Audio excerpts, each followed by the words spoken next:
October 1997. Stuttgart. Porsche unveils what they believe is the future of the 911. The automotive press goes wild. Enthusiasts, well, they went something else entirely. What happened next would split the Porsche community for decades and create the most polarizing 911 ever built. Yeah, Brian, Porsche aiming for a valuation up to $84 billion.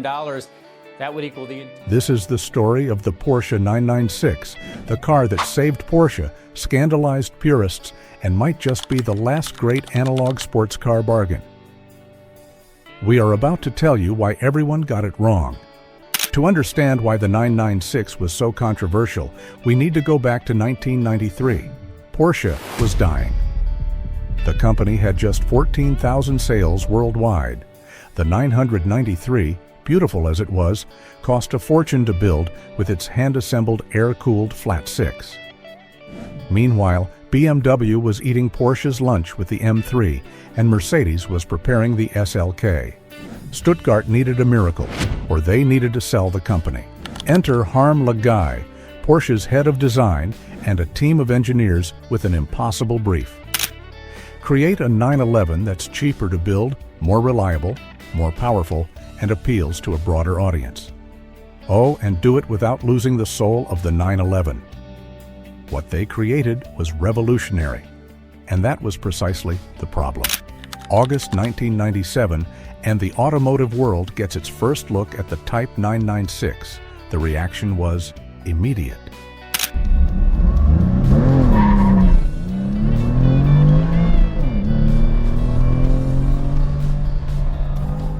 The headlights. Dear God, the headlights. Gone were the iconic round lights that had defined every 911 since 1963. In their place, what critics immediately dubbed fried eggs, shared horror of horrors with the entry-level Boxster. One early owner told me, "I remember parking at a Cars and Coffee in 1998. A guy with a 993 walked over and said, 'That's not a real 911. Those words stung for years. But the headlights were just the beginning. This was the first water-cooled 911. Porsche had abandoned air cooling, the very DNA of the car, for radiators and coolant hoses. Purists felt betrayed. Jeremy Clarkson called it a Porsche for people who don't understand Porsche.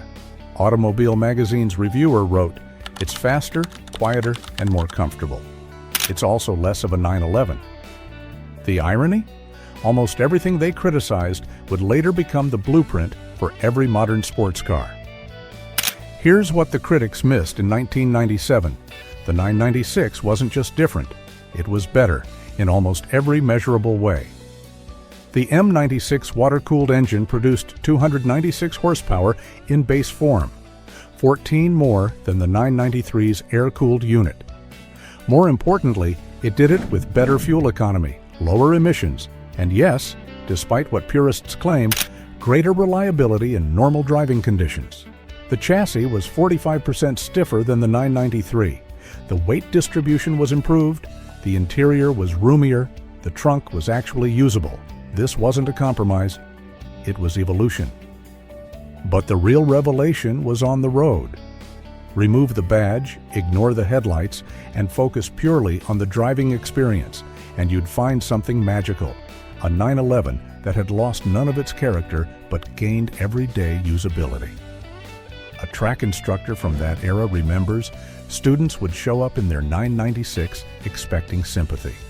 By lunch, they were lapping faster than guys in older 911s.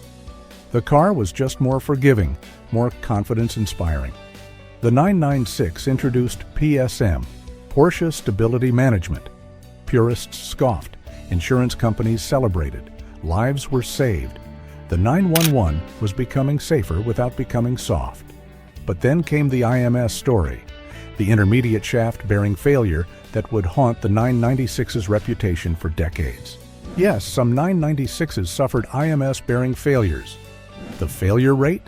Independent analysis suggests between 3 to 5% of all vehicles, higher than ideal, but far from the widespread epidemic that internet forums would have you believe. More 996 have been destroyed by internet paranoia than actual IMS failures. The fear became bigger than the problem. A longtime 996 owner shared, "I bought mine in 2003 with 40,000 miles. It now has 180,000, original IMS bearing. I've driven it to the track, across the country, and to the grocery store. It's been the most reliable car I've ever owned." The truth about the 996? It was probably more reliable than any 911 that came before it. But one engineering issue overshadowed a decade of solid performance. Somewhere around 2010, something interesting happened. Those fried egg headlights started looking good.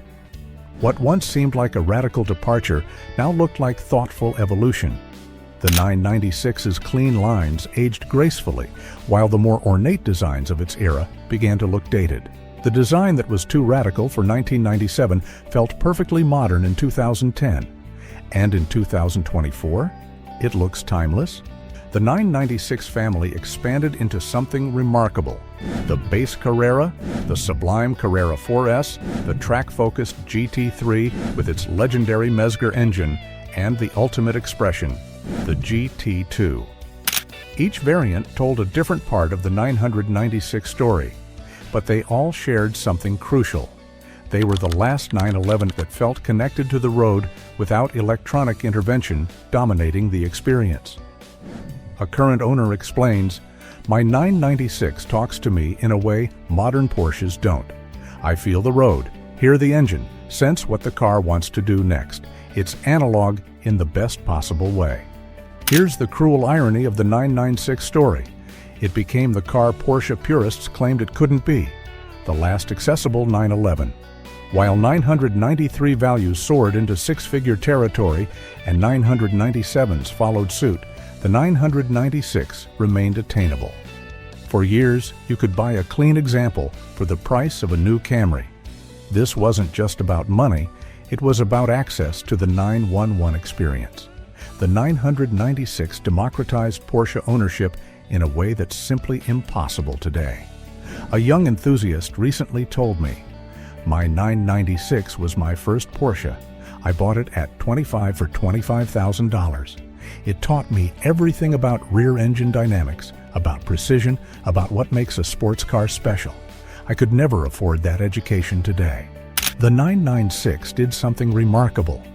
It introduced a generation to Porsche ownership who might never have experienced it otherwise. Today, the 996's reputation is finally catching up to its reality. Values are rising, enthusiasts are apologizing, the automotive press is writing redemption stories.